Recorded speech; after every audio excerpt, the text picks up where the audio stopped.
গল্প হৃদয়মণি পর্ব ১ কলমে রুমি। মুষলধারে বৃষ্টি নামছে শহর জুড়ে।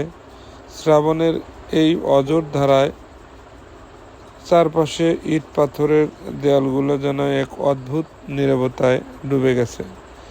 গলির মোড়ের ল্যাম্পপোস্টের মিটিমিটি আলোটা বৃষ্টির তোড়ের মাঝে মাঝে নিভে যাওয়ার উপক্রম হচ্ছে। নিজের ভাঙা জানালার পাশে দাঁড়িয়েছিল মেঘলা। স্যাঁতসেঁত ঠান্ডা হাওয়া জানালার ফাঁক দিয়ে এসে তার গা ছুঁয়ে যাচ্ছে। মেঘলা এক সাধারণ মধ্যবিত্ত পরিবারের মেয়ে। রূপ লাবণ্য ঈশ্বরের খামখেয়ালি আশীর্বাদ থাকলেও তাদের সংসারে অভাব আর কষ্ট যেন নিত্যসঙ্গী। বাবা নেই বহু বছর, একলাই সেলাইয়ের কাজ করে আর টিউশনি করে মা আমেনা বেগমকে নিয়ে এই ছোট্ট ঘরটাতে তার দিন যাপন।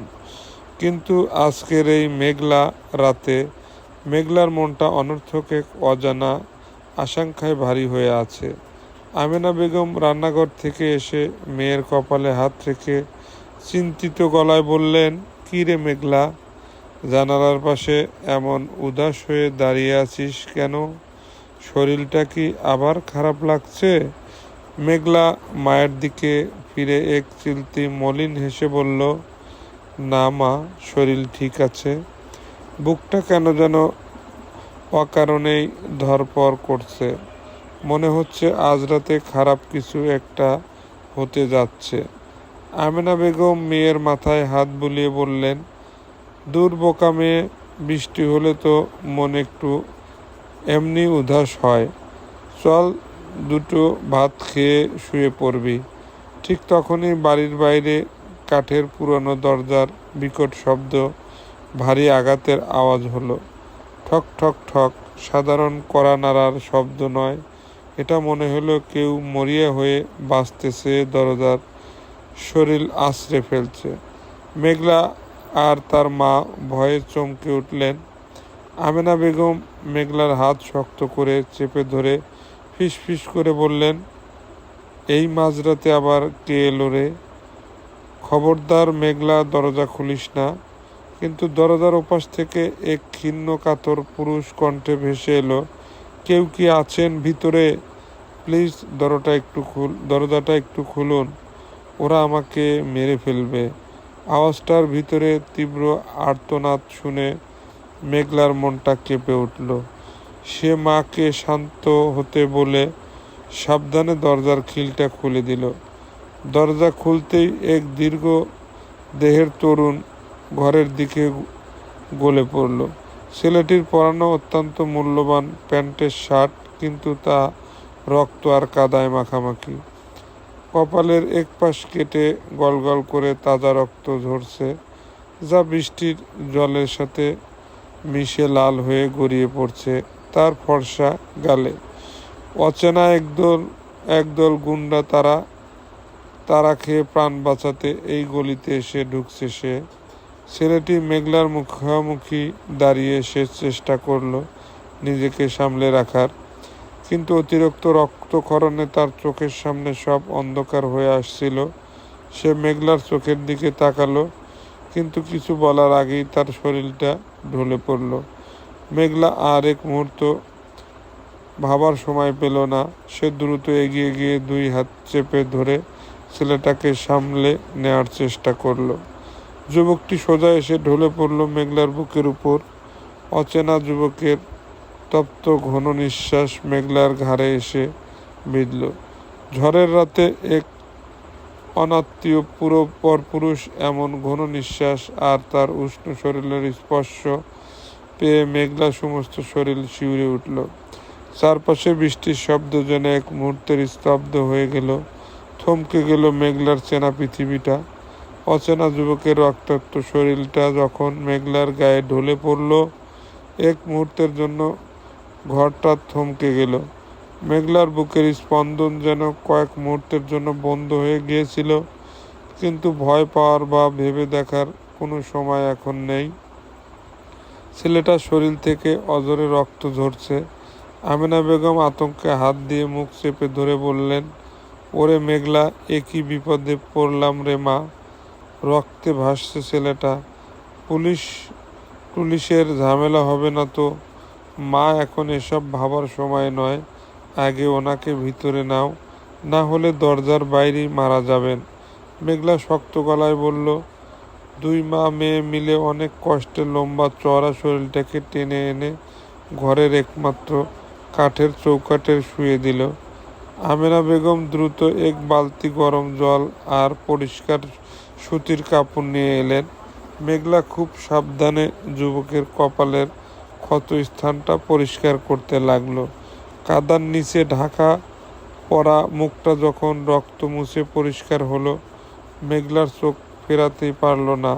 ছেলেটার চেহারায় রাজকীয় একটি ছাপ আছে, ঘন পাপড়ি, সুগঠিত নাক আর ধারালো চোয়াল।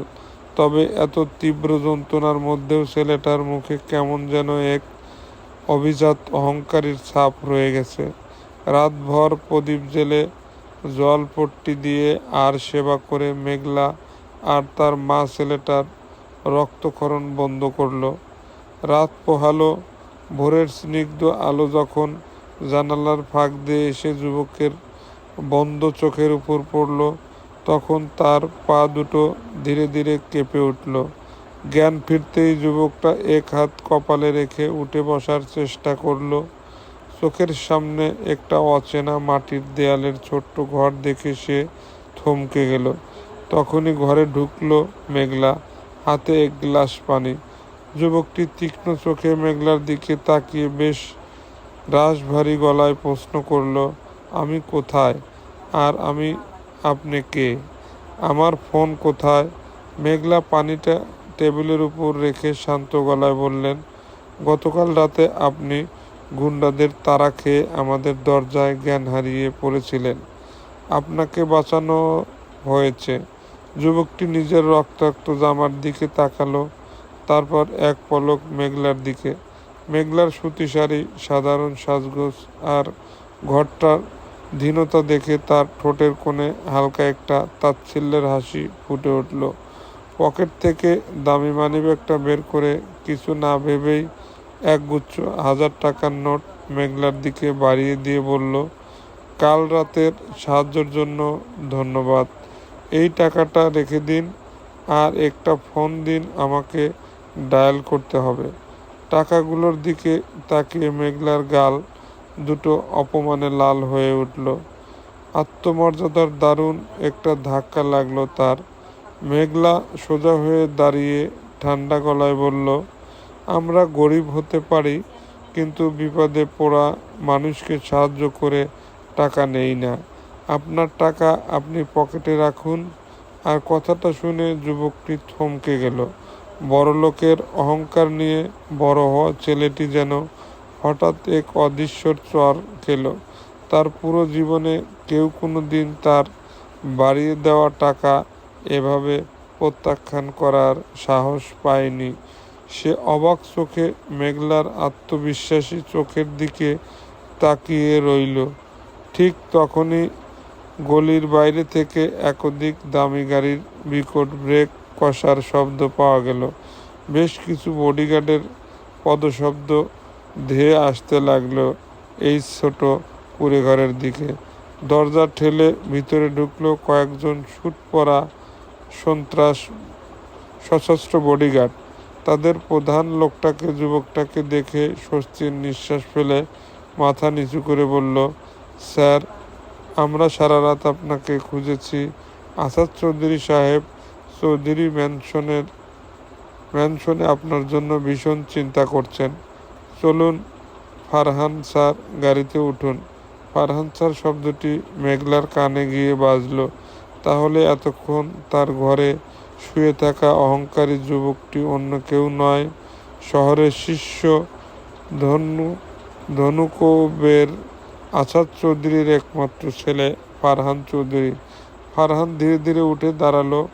যাওয়ার আগে শেষবারের মতো মেঘলার দিকে ঘুরে তাকালো। মেঘলার চেহারায় কোনো ভীতি বা তোষামোদের ছাপ নেই, কেবল আছে এক শান্ত আত্মসম্মান। গাড়িতে ওঠার পর গাড়ি চলতে শুরু করলেও ফারহানের মনটা পড়ে রইল সেই স্যাঁতসেঁত ঘরের সাধারণ মেয়েটির চোখের অদ্ভুত চাউনিতে। আপনারা সাবস্ক্রাইব করে গল্প পড়ছেন না কেন? চুপি চুপি পড়ছেন। সাবস্ক্রাইব করুন প্লিজ। আমি নতুন একজন মানুষ। আপনার একটা লাইক, কমেন্ট ও সাবস্ক্রাইব আমার পাঠক বাড়ানো তো খুব হেল্প করবে। Subscribe please. চলবে পরবর্তী গল্পটি পেতে আমার চ্যানেলটি অবশ্যই সাবস্ক্রাইব করবেন। ভুল ত্রুটি হলে ক্ষমার দৃষ্টিতে দেখবেন। ধন্যবাদ।